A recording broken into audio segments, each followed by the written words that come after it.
Coming off of a very disappointing end to last season, the Denver Nuggets came into this offseason needing to make some big moves to catch up with the Boston Celtics of the world and even be competitive in the West with the Timberwolves, the Mavericks, the Thunder, and other really good ascending teams. They lose Kentavious Caldwell-Pope, which was not a great sign, and then I'm sitting here thinking, how are they going to build around this core? They're not very well off in terms of salary cap, but they bring in Russell Westbrook, they bring in Dario Saric, couple UDFA, and then a couple of summer league stars, and I'm liking the direction that this Nuggets team is going. And they have the three-time MVP, which never hurts, who averaged 26.4 points, 12.4 rebounds, and 9 assists, and is considered the best player in basketball right now. He also shot 58% from the field and 36% from three. So when you're trying to get your team back on the right track, he's definitely a guy it doesn't hurt to have. But I'm expecting a bounce back year from Jamal Murray, who, yes, he was playing hurt, so he gets a little asterisk beside of it, but he did not have a great playoff run.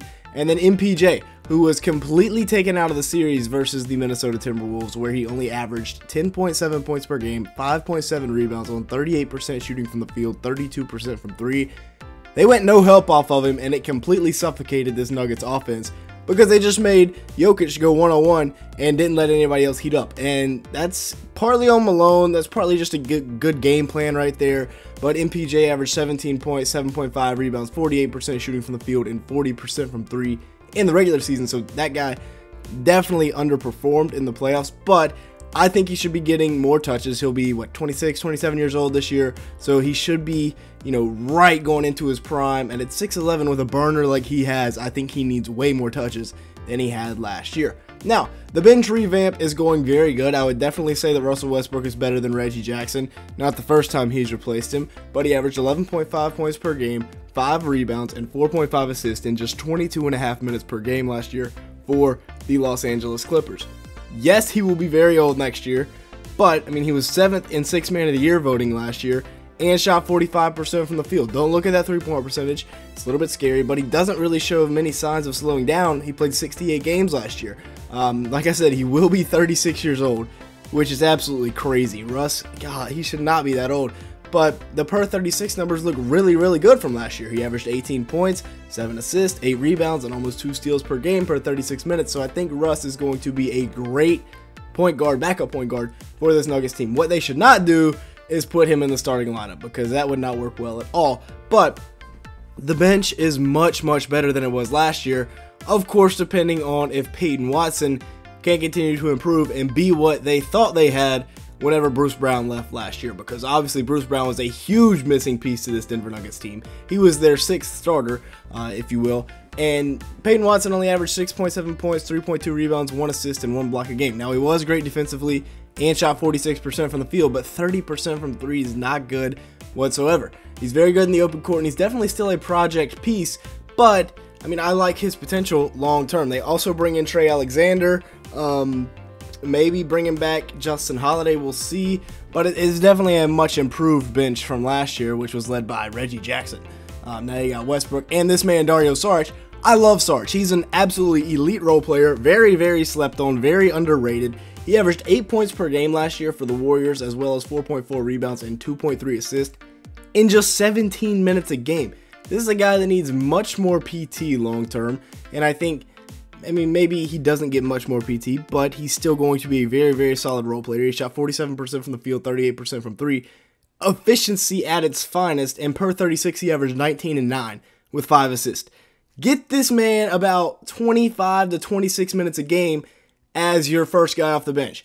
Maybe you play Russ as the first guy off the bench, but the Russ to Dario ball screens are going to be elite off the bench. Having Russ play make alongside of him, because obviously this was not very well covered by the Spurs, but Saric has the ability to either roll hard and then post or pop for the three, and I think that's Doug McDermott just doesn't rotate up and Dario knocks down the three there. So a lot of ways you can run that pick and roll there off the bench. With that being said, let's go ahead and take a break here. Make sure to hit the like button, leave me a comment down below, and hit that subscribe button if you are enjoying today's video at any point. As you can see here, a large majority of the people that watch these videos are not subscribed to the channel. If that is you, go ahead and change that right now. And with that being said, we're trying to hit 200 likes on today's video. Now let's get back to the video, looking at who will be the starting two guard for Denver this year. Kentavious Caldwell-Pope leaves a huge role open, as he averaged 10 points, 4 rebounds on 40% shooting from the field and was their best defender. Christian Braun is a candidate. 7.3 points per game, 3.7 rebounds, and 1.6 assists last year in 20 minutes per game in his second year in the league. 46% shooting from the field, 38% from 3 on 2 attempts, and he's a plus defender. So there's that.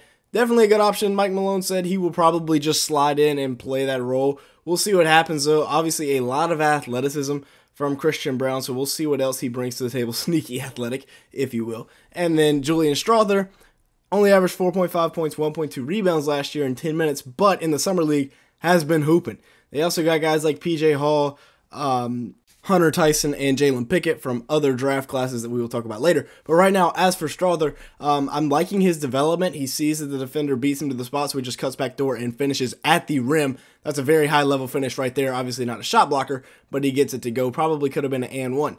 And then once again, coming off the little dribble handoff, Grady Dick goes under, and he's got a burner on him. I mean, he had one game last year where he hit 6 threes.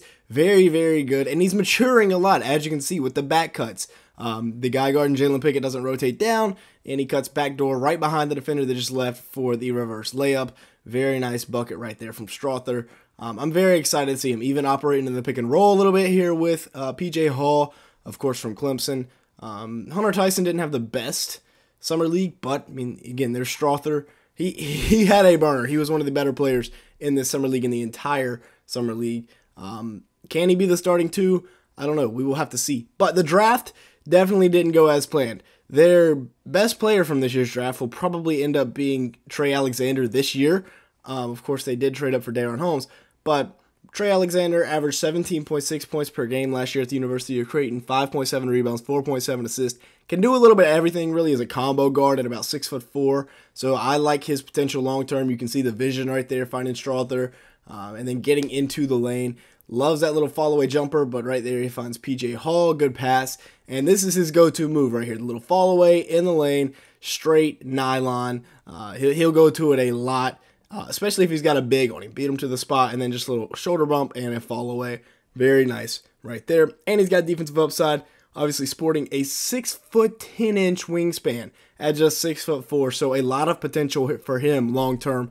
I really like his upside in this lineup for the Nuggets. And then Darren Holmes, unfortunately, will be out for the season, but he is definitely, maybe not a project pick, but a guy that down the line could be a great rotation piece for you. Averaged 20.4 points, 8.6 rebounds, 2.6 assists, over 50% shooting from the field, almost 40% from threes. Got great vision, and he's just very, very versatile. He can back you down, he can shoot over you, he can fade away, he can take you out on the perimeter and go off the bounce. He can really do whatever you want. Also shot 39% from the 3 on 2.5 attempts. So very good numbers there from Darren Holmes, 6'10" with a 7-foot wingspan.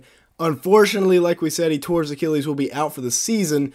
But next year and going forward, the Nuggets have a nice pick on their hands, and they can essentially treat him as a second first-round pick next year. Now, are they getting back to the championship? A lot of this depends on the Joker. If him and Michael Porter Jr. Obviously is going to have a bounce-back year. Jamal Murray as well. If this big 3 plays up to what they're capable of and the 2-guard spot is fine, I like their bench a lot better. I like the Nuggets. Y'all let me know your thoughts down in the comment section below, though. Make sure to hit the like button and hit that subscribe button if you have not already. Trying to hit 200 likes on today's video. And with that being said, thanks so much for watching today's video.